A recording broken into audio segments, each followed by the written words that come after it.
Hello and welcome. You're watching Sports Buzz. In the next half an hour, we'll get you all the latest news and updates from the world of sport.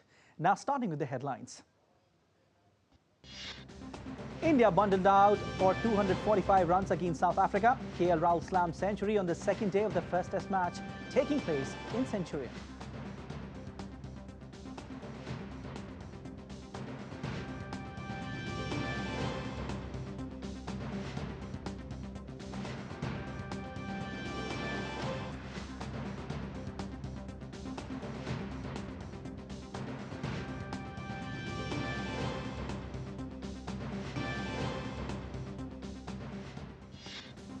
Opening day of the 13th-round World Rapid Chess Championship in Uzbekistan witnessed some action-packed contests. India's Vidit and Arjun among the leaders.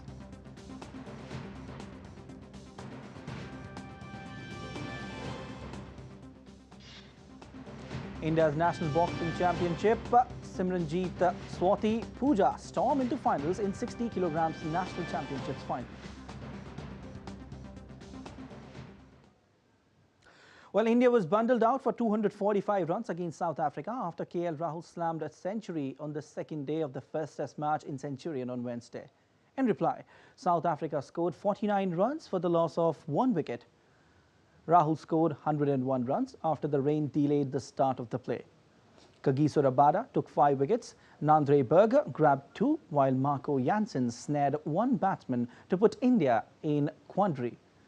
Kagiso Rabada took 5 wickets. Nandre Berger grabbed 3, while Marco Jansen snared 1 batsman to put India in a quandary. On day 1, India scored 208 for the loss of 8 wickets in 59 overs as the play was called off early due to rain. Shardul Thakur played a cameo of 24 runs. Virat Kohli and Shreyas Iyer contributed 38 and 31 runs respectively. On to now to the ongoing Boxing Day Test match between Australia and Pakistan at Melbourne. After putting a total of 318 runs on the board in the first innings of the first Test against Pakistan, Australia did phenomenally well with the ball on day 2. Skipper Pat Cummins led the charge with the ball, bagging 3 wickets, while Josh Hazlewood grabbed 2 to have Pakistan 124 runs shy of Australia's first innings score at stumps on day 2. Mohammad Rizwan, unbeaten on 29, will be key to Pakistan's bid of reducing the deficit on day 3. Earlier, Marnus Labuschagne smashed 63, while Mitchell Marsh scored 41 to propel Australia to a decent score of 318 runs for Pakistan. Amir Jamal took 3 wickets, while Shaheen Shah Afridi took 2 wickets. Earlier, Australia's dynamic opener David Warner surpassed the legendary Steve Waugh to become Australia's second highest run scorer in international cricket. This monumental achievement came during day 1.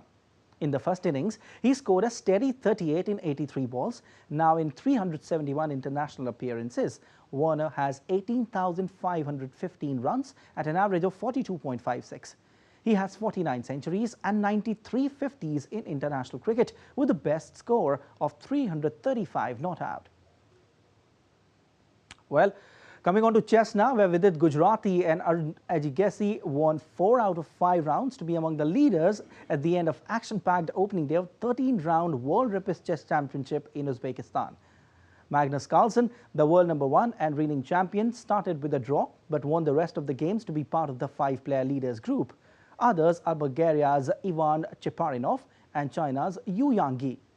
The Chinese beat S.L. Narayanan in the day's final round. H.S. Bharat seeded a distance 114, proved the surprise of the day when he stayed unbeaten against 5 higher-rated rivals to hold the 6th spot in a field of 202 players. In the 11th-round women's section, R. Vaishali continued her good form and shared the 2nd spot at 3.5 points from 4 rounds. Bulgarian Nurgul Salimova and China's Zhu Jiena shared the lead with an all-win sequence. In this format, players get 15 minutes on the clock plus a 10-second increment per move for each game.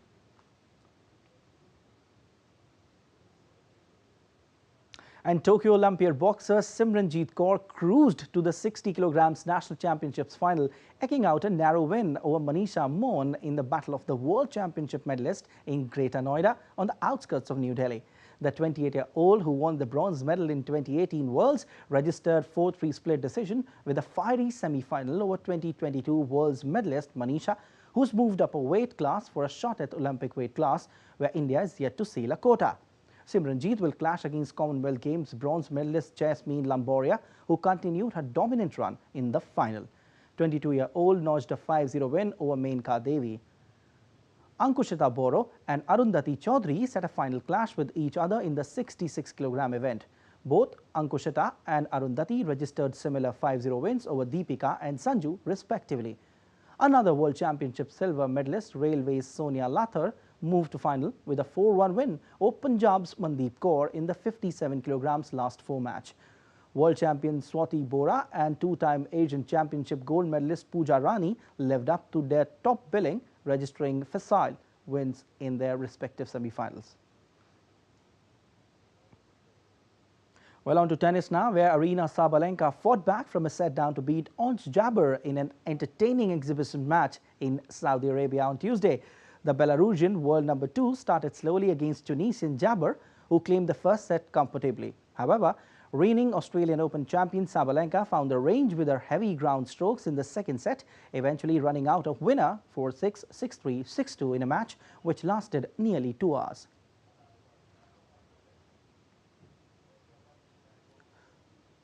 Tennis icons Novak Djokovic and Carlos Alcaraz will clash with each other today in an exhibition match in Riyadh.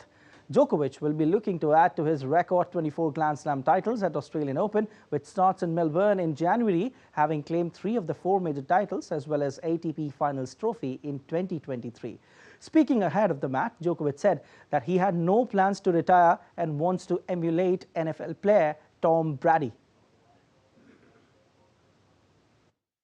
Novak Djokovic and Carlos Alcaraz will lock horns in an exhibition match in Riyadh as a part of the Riyadh Season Tennis Cup on Wednesday. For both these players, this will be a perfect preparatory match before next year's Australian Open kicks off. Djokovic and Alcaraz are currently the 2 highest-ranked men's tennis players on the planet. Their rivalry has been an exciting one so far, and the 2 players faced each other 4 times on the 2023 ATP Tour. The first match between the two this season took place in the semi-finals of the French Open, which Djokovic won to reach the final, eventually clinching a record 23rd major. Their next meeting came in the Wimbledon final, a thrilling encounter that lasted over 5 hours. Alcaraz won the match in 5 sets to win his second Grand Slam title. The third encounter between the two was also an exciting contest at the Western and Southern Open in Cincinnati, with Djokovic winning in 3 sets. The fourth meeting came in the semi-finals of the ATP Finals, which the Serb won in straight sets to take a 3-2 lead in his overall head-to-head against Alcaraz.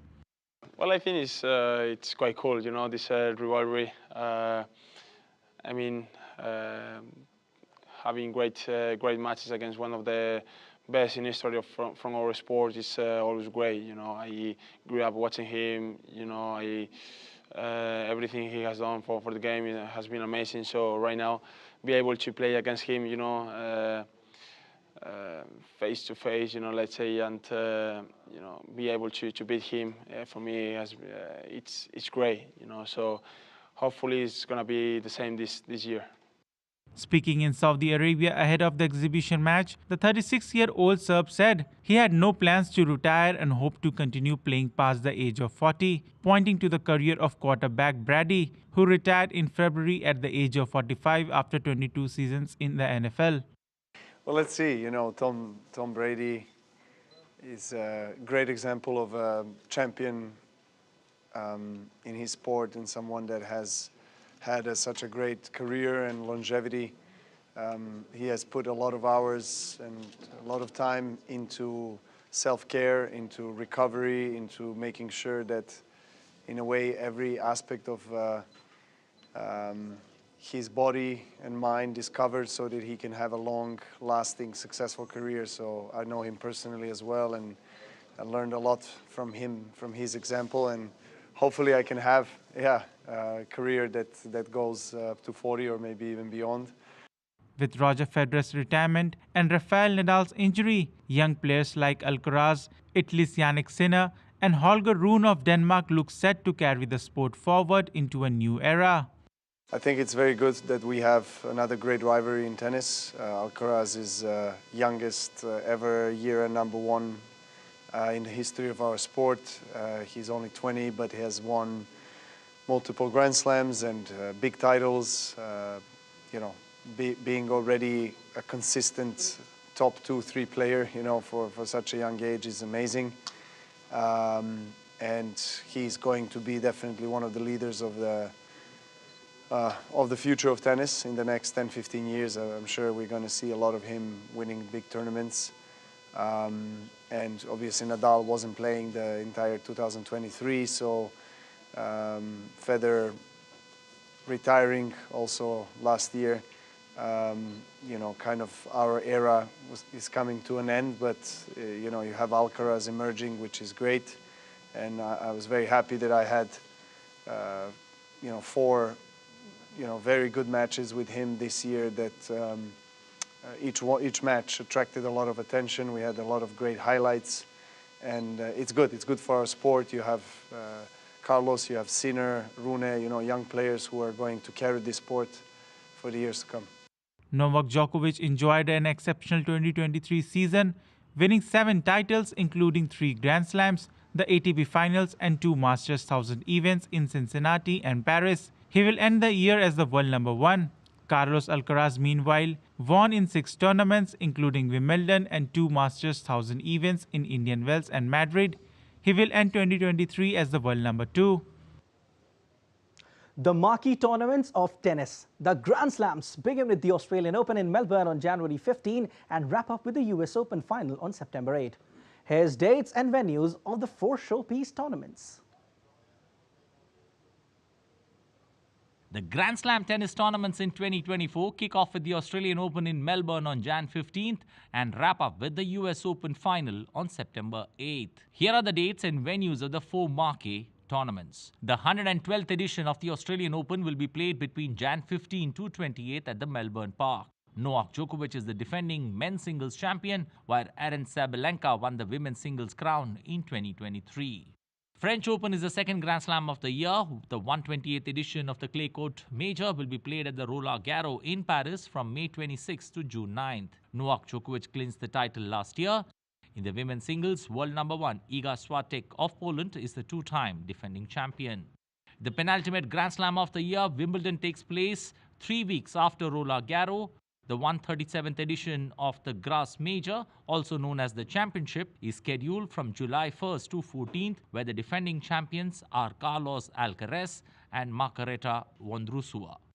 The final major of the year, the US Open, begins in New York on August 26th and concludes on September 8th. The men's and women's singles champion at the 143rd edition at the Flushing Meadows on hard courts in 2023 were Novak Djokovic and Coco Gauff, respectively. As the new year ushers in, sports enthusiasts would hope for mouth-watering contest on the tennis courts. Bureau Report, DD India. And still to come in DD India Sports Buzz. Manchester United break goal drought in thrilling 3-2 come from behind win over Aston Villa. Well, time for a short break. Still to come.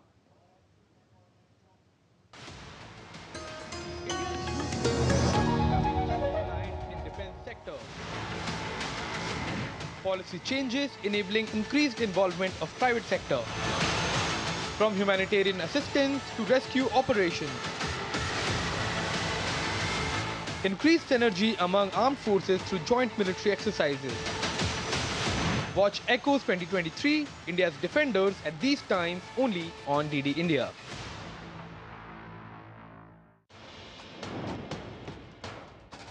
Wherever news breaks, whatever it takes. Connecting corners, cutting across continents. Stories that matter from across the globe. Accurate, authentic journalism that serves you right. From politics to glamour, from sports to world affairs, with a fusion of aesthetics and substance. Introducing news in a new avatar. Experience the world through a new lens. Stay tuned to DD India for an exciting journey beyond borders.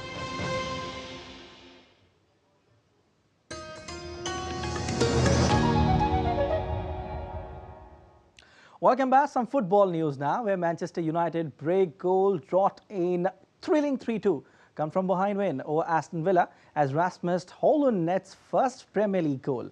Tuesday's encounter was a truly game of two halves as fans at Old Trafford booed United off the pitch at half-time. A remarkable turnaround saw Alejandro Garnacho net a brace and Rasmus Højlund break a Premier League scoring drought with the winner in the 82nd minute. The team were surrendered with delighted singing and a standing ovation at the final whistle. In a regulatory filing late Tuesday, Manchester United said it could coerce Ratcliffe under certain circumstances to divest his ownership in the British soccer club at least 18 months after the billionaire closes his acquisition of a 25% stake in the company. Manchester United's filing also said that for 3 years after Tycoon's deal closes, any potential sale of the club solicited by its American owners, the Glazer family, will need to fetch at least $33 per share for Ratcliffe. Any step in any direction right now beyond where we are at this point is got to be a positive step, because I don't want to make a rant and a rave. We're still coming, we're still here, we still love Man United, but something's got to change from the top down to the bottom, because 10 years on, 2023, 2013, last time we won anything meaningful. Where is this club currently going with the money it's been spending? I really need to see, as a fan, something in the right direction beyond the current structure under the Glazers. And I don't want to get on the Glazers out, but surely Sir Jim has got to be buying into this with some sort of meaningful input onto the club. On to Saudi Pro League now. Cristiano Ronaldo and Sadio Mane netted 2 goals apiece to help Al Nassr to a 5-2 win over Karim Benzema's Al Ittihad as they try to keep pace with Saudi Pro League leaders Al Hilal. Both of Ronaldo's scores came on penalty kicks, the first in 19th minute, equalizing at 1-1, and the second gave Al Nassr a 3-2 in the 68th minute. Mane then put the match away for good, netting goals in the 75th and 82nd minute on perfectly timed passes from Brazilians Talisca and then Otavio. Ittihad's Abdirazak Hamdallah kept his side in the match early with goals and in 14th minute to open the scoring, and then in the 51st to take a 2-1 lead. The victory moved second place Nasser to 43 points on the season, just 7 behind Al Hilal. Ittihad sit down in 6th place on 28 points.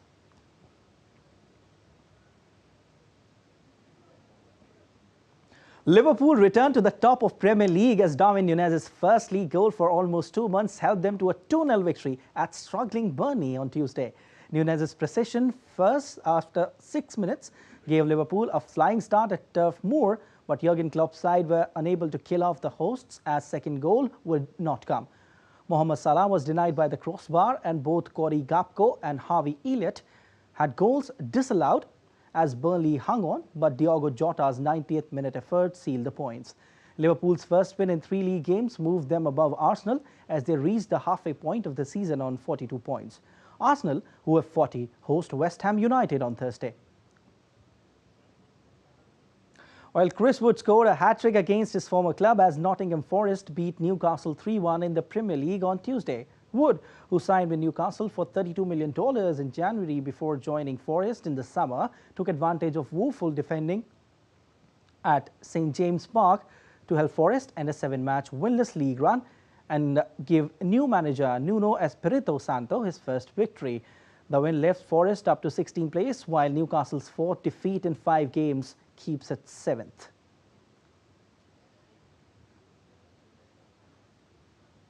France's former world 800-meter champion Pierre-Ambroise Bossé announced his decision to retire because of recurrent injuries 7 months before Paris Olympics. The 31-year-old has failed to recover after undergoing surgery on his right thigh last year and has not competed since April. Bossé finished 4th at 2016 Rio Olympics but was eliminated before the finals in the Tokyo Games in 2021. He has never regained the form which saw him crowned world champion over 800 meters in London in 2017. He won bronze at the European Championships in 2012 and 2018. Indian badminton star secured several titles, including Asian Games gold during the course of the year with the top doubles pair from the country. Saweety Rankireddy and Chirag Shetty carrying their momentum from 2022. Single star HS Prannoy also ended India's 41-year wait. The year 2023 was a mixed year in badminton for Indian shuttlers. Here's a look back at some of the highs for Indian badminton. Satvik Chirag rise to world number 1 and Khel Ratna. The top Indian doubles pair of Satvik Sairaj Rankireddy and Chirag Shetty opened their medal account in the year 2023 with the bronze in Badminton Asia Mixed Team Championships. The duo then won their first BWF World Tour title in 2023 in the Swiss Open before going on to be crowned as Asian champions after winning the 2023 Badminton Asia Championships held in Dubai. Shetty and Rankireddy won their first BWF World Super 1000 title by defeating Malaysia's Aranchia and Su Vui Yik in the final of Indonesia Open 2023. With this triumph, the duo became the first men's doubles pair from India to win the event. Exactly a month later, the top Indian men's doubles pair went on to win Korea Open 2023 men's doubles title. In the Asian Games, the duo were part of the silver-winning men's team and followed that with a historic gold in the men's doubles category at the Games. The duo, who missed the next few tournaments, later made a brilliant comeback as their run in 2023 saw them create history as they became the first Indian doubles pair across all 3 doubles categories to be ranked number 1 in the world. The year saw them become the first Indians to win at all levels of the World Tour, and the Sports Ministry confirmed Major Dhyan Chand Khel Ratna Award for the duo. HS Prannoy ends long wait. The 31-year-old Kerala-born star continued his resurgent run from 2022 with a few medals to show for in 2023, starting with the bronze as part of the Indian team in the Badminton Asia Mixed Team Championships. Prannoy clinched his first Super 500 title with a victory over China's Wang Hongyang in the Malaysia Masters 2023 finals. He also finished runners-up to same opponent in Australian Open. In August, he went on to win his first medal at the BWF World Championships with a bronze in the men's singles category before winning a silver with the men's team in the Asian Games, where he also ended India's 41-year wait for a second medal in men's singles event with a historic bronze. For now, in this edition of Sports Buzz, thank you for watching.